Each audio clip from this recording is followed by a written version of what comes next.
ओम श्री सद्गुरु परमात्मने नमः। श्री योग वशिष्ठ महारामायण निर्वाण प्रकरण सर्ग 52। ईश्वर बोले, हे भारत, जैसे दूध में घृत और जल में रस स्थित होता है, वैसे ही मैं सब लोगों के हृदय में तत्व रूप से स्थित हूँ। जैसे दूध में घृत स्थित है, वैसे ही सब पदार्थों के भीतर मैं आत्मा स्थित हूँ। जैसे रत्नों के भीतर बाहर प्रकाश होता है, वैसे ही मैं सब पदार्थों के भीतर बाहर स्थित हूँ। जैसे अनेक घटों के भीतर बाहर एक ही आकाश स्थित है, वैसे ही मैं अनेक देहों के भीतर बाहर अव्यक्त स्वरूप से स्थित हूँ। हे अर्जुन, ब्रह्मा से लेकर तृण पर्यंत सब पदार्थों में मैं समान सत्ता से स्थित नित्य और अजन्मा हूँ। मुझ में जो चित्त संवेदन हुआ है, वह ब्रह्म सत्ता की तरह हुआ है और फुरने से जगत रूप होकर भासित होता है। पर आत्म तत्व अपने आप में स्थित है, द्वैत कुछ नहीं है।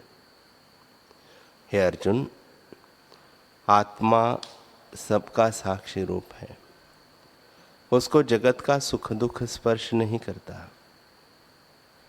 जैसे दर्पण प्रति विश्व को ग्रहण करता है, परंतु सब में सम है और किसी से खिन्न नहीं होता, वैसे ही सब पदार्थों तथा अवस्थाओं का साक्षी आत्मा है, परंतु किसी को स्पर्श नहीं करता और शरीर के नाश में उसका नाश नहीं होता।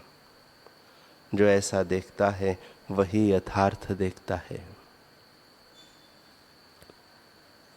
हे अर्जुन, पृथ्वी में गंध, जल में रस, पवन में स्पर्श और स्पंदन में शक्ति मैं ही हूँ। अग्नि में प्रकाश और आकाश में शब्द आदि शक्ति मैं ही हूँ। तुमसे क्या कहूँ कि यह मैं हूँ। सर्वात्मा, सबका आत्मा मैं हूँ, मुझसे कुछ भिन्न नहीं। हे पांडव, यह जो सृष्टि प्रवृत्त है, उत्पन्न और प्रलय होती देख पड़ती है, सो मुझ में ऐसे है जैसे समुद्र में तरंग उपजते और लीन होते हैं। जैसे पहाड़ पत्थर रूप है, वृक्ष काष्ठ रूप है और तरंग जल रूप है, वैसे ही सब पदार्थों में मैं आत्मा रूप हूं। जो सब भूतों को आत्मा में देखता है, वह आत्मा को अकर्ता देखता है। जैसे समुद्र में नाना प्रकार के तरंग और सुवर्ण में भूषण दिखते हैं, वैसे ही आत्मा में नाना आकार भासित होते हैं। हे अर्जुन, ये नाना प्रकार के पदार्थ ब्रह्म रूप है, ब्रह्म से भिन्न नहीं।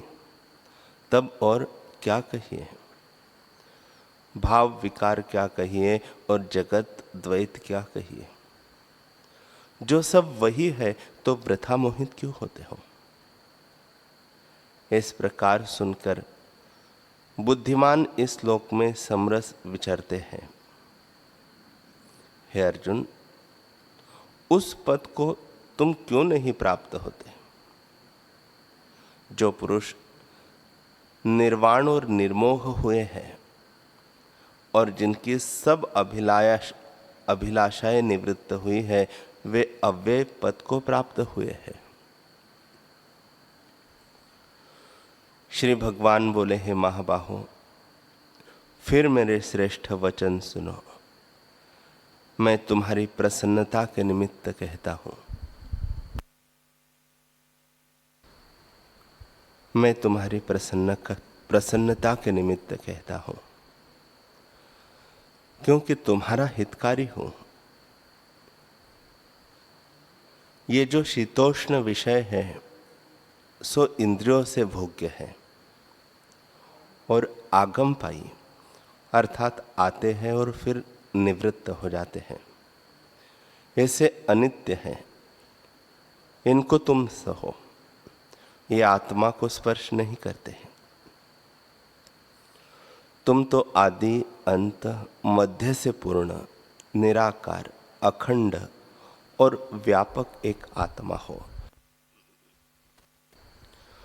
तुमको शीत उष्ण सुख दुख खंडित नहीं कर सकते। ये कल्पना से रचे हुए हैं। जैसे सुवर्ण में भूषण का निवास है, वैसे ही आत्मा में इनका निवास असत है।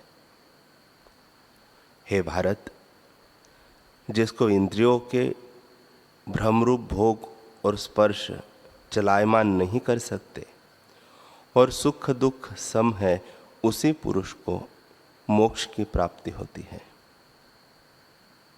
हे अर्जुन, आत्मा नित्य शुद्ध और सर्वरूप है और इंद्रियों के स्पर्श असत रूप है।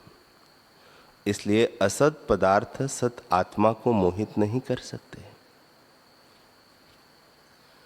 ये अल्पमात्र तुच्छ है और बोधरूप आत्म तत्व सर्वगत शुद्ध रूप है। इसको इनका स्पर्श कैसे हो? सत को असत स्पर्श नहीं कर सकता। जैसे रस्सी में सर्प का जो आभास होता है वह रस्सी को स्पर्श नहीं कर सकता। जैसे चित्र की अग्नि कागज को जला नहीं सकती और जैसे स्वप्न के क्षोभ जागृत पुरुष को स्पर्श नहीं कर सकते, वैसे ही इंद्रिया और उनके विषय आत्मा को स्पर्श नहीं कर सकते। हे अर्जुन, जो सत है वह असत नहीं होता और जो असत है वह सत नहीं होता। सुख दुख आदि असत रूप है और परमात्मा सतरूप है। जगत की सत वस्तुएं घट आदि और आकाश की असत फल आदि त्यागने से जो निष्किंचन महासत पद शेष रहा है, उसी में तुम स्थित हो जाओ। हे अर्जुन, ज्ञानवान पुरुष इष्ट अनिष्ट से चलायमान नहीं होता। वह इष्ट यानी सुख से हर्षित और अनिष्ट यानी दुख से शोकातुर नहीं होता। चैतन्य पाषाण सदृश शरीर में स्थित होता है। हे साधो, यह चित्त भी जड़ है और देह इंद्रिय आदि भी जड़ है। आत्मा चेतन है। अपने को इनके साथ मिला हुआ देह क्यों देखना? चित्त और देह भी आपस में भिन्न भिन्न है। देह के नष्ट होने पर चित्त नष्ट नहीं होता और चित्त के नष्ट होने पर देह नहीं नष्ट होती। इनके नष्ट होने पर जो अपने को नष्ट हुआ मानता है और इनके सुख दुख से सुखी दुखी होता है, वह महामूर्ख है। हे अर्जुन, स्वरूप के प्रमाद से जो देहादिक में अहम प्रतीति करता है और अपने को भोक्ता मानता है, वह निबुद्धि है। जब आत्मा का बोध होता है तब अपने को अकर्ता अभोक्ता और अद्वैत देखता है। जैसे रस्सी के अज्ञान से सर्प देख पड़ता है और रस्सी के बोध से सर्प का अभाव होता है, वैसे ही आत्मा के अज्ञान से देह और इंद्रियों के सुख दुख प्रतीत होते हैं और आत्मज्ञान से सुख दुख का अभाव हो जाता है। हे अर्जुन, यह विश्व एक अज ब्रह्म स्वरूप है। न कोई जन्मता है और न मरता है। यह सत उपदेश है। ब्रह्म रूपी समुद्र में तुम एक तरंग उठे हो और कुछ काल रहकर फिर उसी में लीन हो जाओगे। इससे तुम्हारा स्वरूप निरामय ब्रह्म है।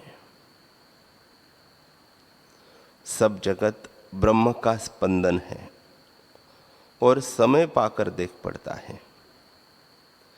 इससे मान, मद, शोक और सुख दुख सब असत रूप है।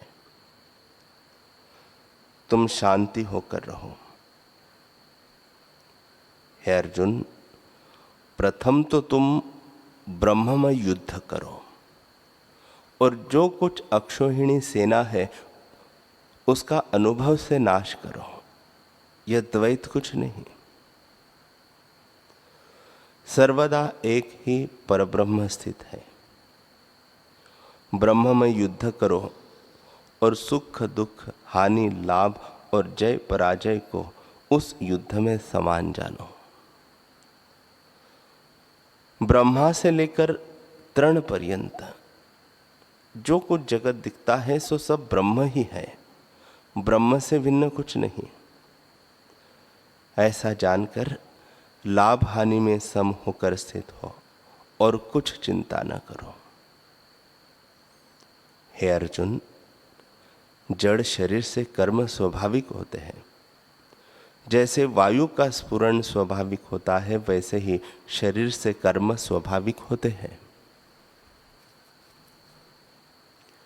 भोजन, यजन, दान इत्यादि जो कुछ कार्य करो सब तुम आत्मा को अर्पण करो। सदा आत्मसत्ता में स्थित रहो और सबको आत्मरूप देखो।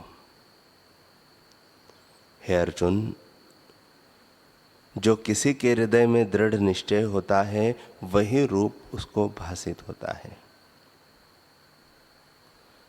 जब तुम इस प्रकार अभ्यास करोगे तब ब्रह्मरूप हो जाओगे, इसमें संशय नहीं है। जो आत्मा को कर्मों का अकर्ता देखता है वह मनुष्यों में बुद्धिमान है और संपूर्ण कर्मों के करते भी वह कुछ नहीं करता। हे अर्जुन, कर्मों के फल की इच्छा भी न हो और कर्मों से विरसता भी न हो, योग में स्थित होकर कर्म को करो। हे धनंजय, कर्तृत्व के अभिमान और फल की वांछा को त्याग कर कर्म करो। जो कर्मों के फल और संग को त्याग कर नित्य तृप्त हुआ है वह करता हुआ भी कुछ नहीं करता। हे अर्जुन, जिसने सब आरंभों में कामना और संकल्प का त्याग किया है और ज्ञान अग्नि से कर्म जलाए हैं, उसी को बुद्धिमान लोग पंडित कहते हैं। जो आत्मा में समअवस्थित है और सब अर्थों में निस्पृह और निर्द्वंद सत्ता में स्थित है, यथा प्राप्त में विचरता है, वह पृथ्वी का भूषण है। वह समुद्र की तरह अचल और अपने में तृप्त है।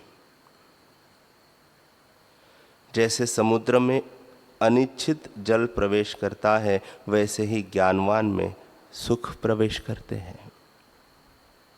वह शांत रूप सब कामनाओं से रहित है। श्री भगवान बोले, हे अर्जुन, तुम देश, काल और वस्तु के परिच्छेद से रहित अविनाशी और अजर आत्मा हो। परिणाम या विकार से रहित को अजर कहते हैं। हे अर्जुन, तुम शोक मत करो। यह जगत तुमको अज्ञान से भासित होता है। अज्ञान अपने प्रमाद को कहते हैं और प्रमाद अनात्मा में आत्म अभिमान करने का नाम है। यह जो संसार रूपी तुम्हारी देह है, इसमें अभिमान मत करो, यह मिथ्या है, इसमें दुख होता है। तुम असंग और अविनाशी हो, तुम्हारा नाश कदापि नहीं होता। हे अर्जुन, जो विनाश रूप है उसका अस्तित्व कभी न होगा, और जो सत्य है उसका अभाव न होगा। तत्ववेत्ताओं ने इन दोनों का निर्णय किया है।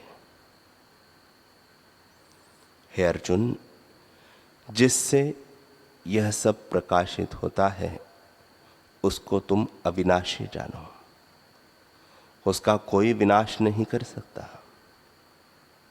हे अर्जुन, तुम ऐसे हो और यह आत्मा सबका अपना है, तब उसका विनाश कैसे हो?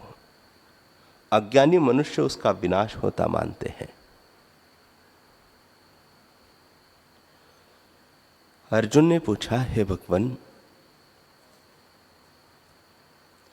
आप कहते हैं कि आत्मा अविनाशी है और सबका अपना है, तो इन प्राणियों का नाश क्यों होता है? श्री भगवान बोले, हे अर्जुन, तुम सत्य कहते हो, किसी का नाश नहीं होता, परंतु अज्ञान से लोग अपना नाश होता मानते हैं। हे अर्जुन, तुम आत्मवेत्ता बनो। वह आत्मा एक अद्वैत है जिसको एक भी नहीं कह सकते, तब द्वैत कहां से हो?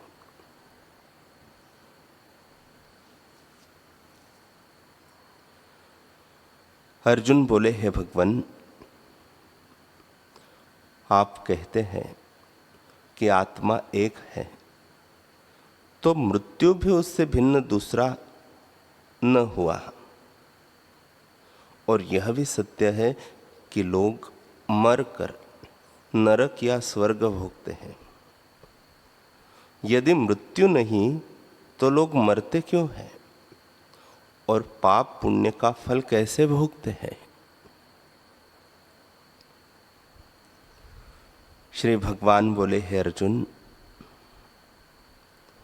न कोई मरता है और न जन्मता है। यह स्वप्न की तरह मिथ्या कल्पना है। जैसे स्वप्न में निद्रा दोष से जन्मना और मरना जान पड़ता है, वैसे ही संसार में यह जन्म मरण अज्ञान से दिखता है।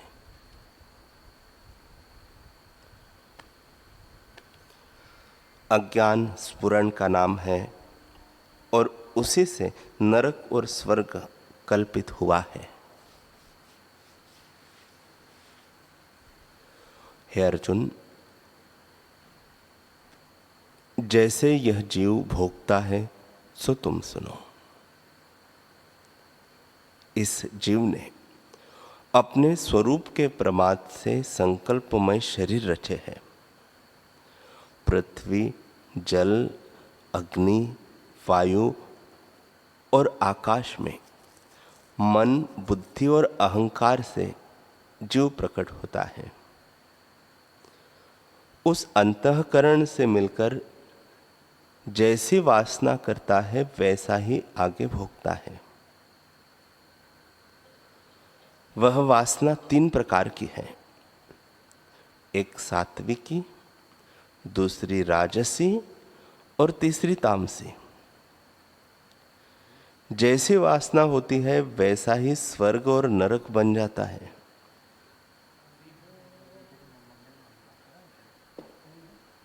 सात्विकी वासना से स्वर्ग बन जाता है और राजसी तामसी से नरक आदि बन जाते हैं।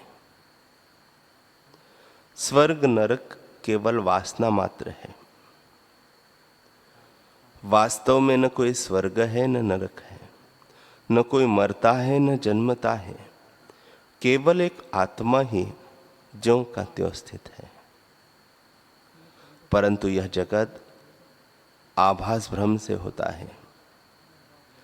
इस जीव ने अज्ञान से चिरकाल तक वासना का अभ्यास किया है, उसी से भ्रम देखता है। अर्जुन बोले, हे जगतपते, यह जीव जो नरक स्वर्ग आदि योनि जगत में देखता है, उसका कारण क्या है?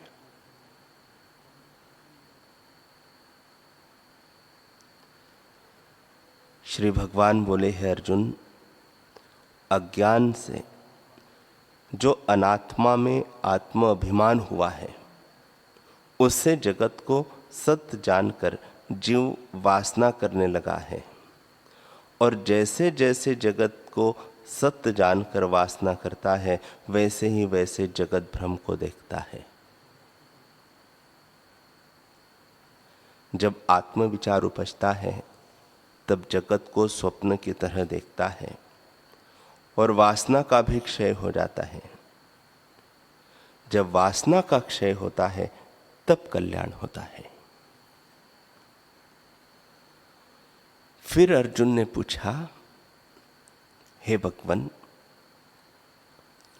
चीर अभ्यास से जो संसार भ्रम दृढ़ हो रहा है, वह किस प्रकार उपजा है और किस प्रकार लीन होगा? श्री भगवान बोले, हे अर्जुन, मूर्खता और अज्ञान से जो अनात्म देहादिक में आत्म भावना होती है, उससे जगत को सत्य जानकर जीव वासना करता है और उस वासना के अनुसार जगत भ्रम को देखता है। पर जब स्वरूप का अभ्यास करता है, तब वासना नष्ट हो जाती है। ऐसे है अर्जुन, तुम स्वरूप का अभ्यास करो। अहम मम आदिक वासना को त्याग कर केवल आत्मा की भावना करो। यह देह वासना रूप है। जब वासना निवृत्त होगी, तब देह भी लीन हो जाएगी, और जब देह लीन हुई, तब देश, काल, क्रिया, जन्म मरण भी न रहेंगे। ये जीव के अपने ही संकल्प से उठे हैं और भ्रम रूप है। उनकी वासना से घिरा हुआ जीव भटकता है। जब आत्मबोध होता है, तब जीव वासना से मुक्त होता है और निरालंब, असंकल्प, अविनाशी आत्म तत्व को पाता है। उसी को मोक्ष कहते हैं। हे अर्जुन,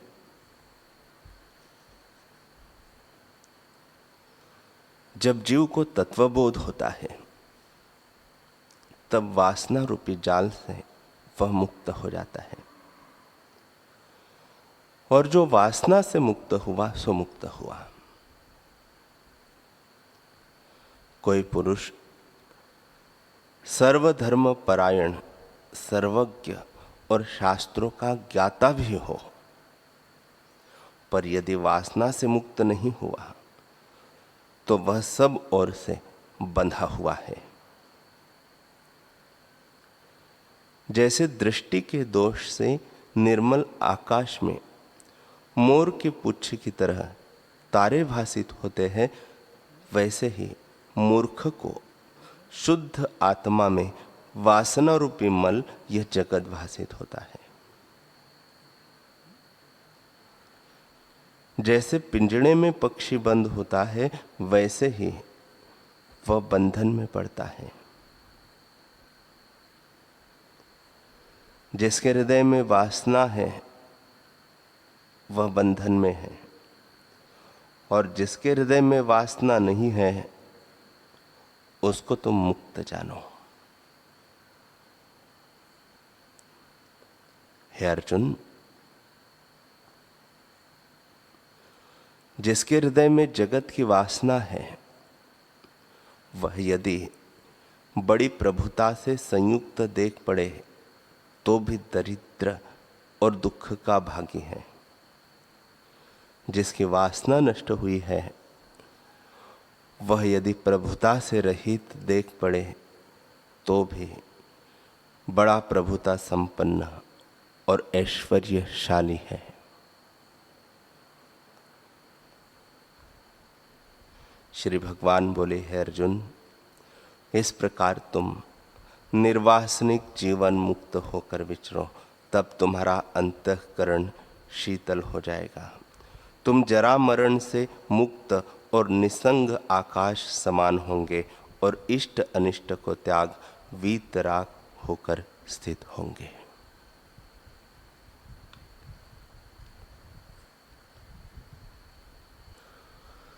हरि ओम।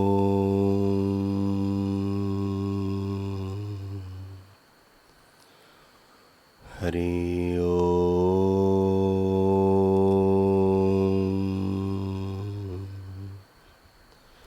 ओम सहना भवतु सहनौ भुनक्तु सह वीर्यं करवावहै तेजस्विनावधीतमस्तु मा विद्विषावहै।